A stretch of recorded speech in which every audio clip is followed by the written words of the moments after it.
মোদি আর তার কট্টর হিন্দু জাতীয়তাবাদী সরকারের দাপটে গেল এক দশকে মুছতে বসেছিল স্বাধীন ভারতে সবচেয়ে বেশি সময় ক্ষমতায় থাকা গান্ধী পরিবারের রাজনৈতিক অবস্থান। তাই 18তম লোকসভা নির্বাচন ছিল কংগ্রেসের অস্তিত্ব রক্ষার পরীক্ষা। শেষ পর্যন্ত জয় ধরা না দিলেও সহযোগীদের সঙ্গে নিয়ে দুর্দান্ত প্রত্যাবর্তন কাকে বলে দেখিয়ে দিয়েছে দলটি। টানা তৃতীয় মেয়াদে বিরোধীদের নিশ্চিহ্ন করে দেওয়ার লক্ষ্য নিয়ে এবারের ভোটযাত্রা শুরু হলেও বিজেপির নিরঙ্কুশ সংখ্যাগরিষ্ঠতার স্বপ্ন ভেঙে দিয়েছে ভারতের ভোটাররা। ভীষণ দাপুটে টানা 10 বছর শাসনের পর এবারই প্রথম পার্লামেন্টের সংখ্যাগরিষ্ঠতা হারিয়ে জোটের ওপর নির্ভর করেই ক্ষমতায় থাকতে হচ্ছে ভারতের প্রধানমন্ত্রী নরেন্দ্র মোদীকে। लगा कि एक मोदी जी को एक झटका लग गया और जो महसूस होता है कि जो लोग मार्केट में हम लोग महसूस कर रहे हैं कि शायद उनके कार्यकर्ता कुछ ओवर कॉन्फिडेंस में आ गए, जिसकी वजह से कुछ बहुत सारी सीटें जो है कम हो गई। देश में थोड़ा बढ़ता हुआ महंगाई भी है, बेरोजगारी की स्थिति है, तो इन सभी कारणों से स्वाभाविक रूप से जनता थोड़ा परिवर्तन चाहा और उनको सत्ता तो दिया, लेकिन एक सशक्त प्रतिपक्ष के साथ में एनडीए को सत्ता में वापस लाया है।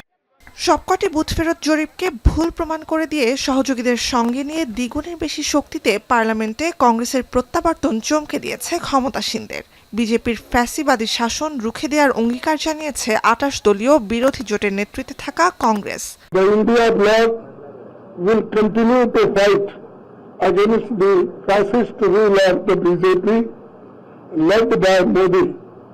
We will take appropriate steps at the appropriate time to realize the people's desire not to be ruled by the BJP's government. গেল বছর প্রতিষ্ঠিত ইন্ডিয়া জোটের নেতাদের মধ্যে দলগত, মতাদর্শগত আর ব্যক্তিত্বের দ্বন্দ্ব আছে ঠিকই, কিন্তু মোদির একচেটিয়া আধিপত্য থেকে ভারতের গণতন্ত্র আর পার্লামেন্ট এবং তার কট্টর জাতীয়তাবাদে কোণঠাসার সংখ্যালঘু, বিশেষ করে মুসলিম ও দলিতদের রক্ষার লক্ষ্যে একজোট তারা। বিশ্লেষকরা বলছেন, পার্লামেন্টের এক দশকের আধিপত্য খর্ব হওয়ায় এবার শাসনের ধরন বদলাতে হতে পারে 73 বছর বয়সী এ নেতাকে, না হলে পার্লামেন্টে বিরোধীদের বাধার মুখে পড়তে হবে তাকে। Clearly, it has dented the Modi brand to some degree, and it really comes down to, I think, two factors. There's the economic side and there's the political side. The party's Hindutva or Hindu nationalist ideology didn't resonate throughout the country. I think the party's messaging on the economy, this narrative, that India is the world's fastest growing major economy, that didn't really resonate in a country where you have high levels of youth unemployment, high levels of inequality, inflationary pressures. Headline inflation is low, but food price inflation remains relatively high. বিশ্ব অর্থনীতিতে পঞ্চম শীর্ষ ভারতের বর্তমান বার্ষিক প্রবৃদ্ধি $3,41,000 কোটি। অথচ গেল এপ্রিলে দেশটিতে বেকারত্বের হার 8% ছাড়িয়ে যায়, যা এক মাস আগেও ছিল 7.5% কম।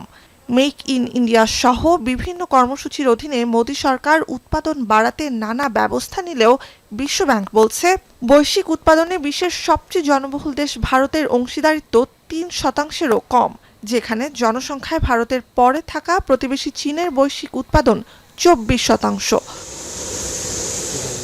নুসহাত কামাল, এখন বিশ্ব।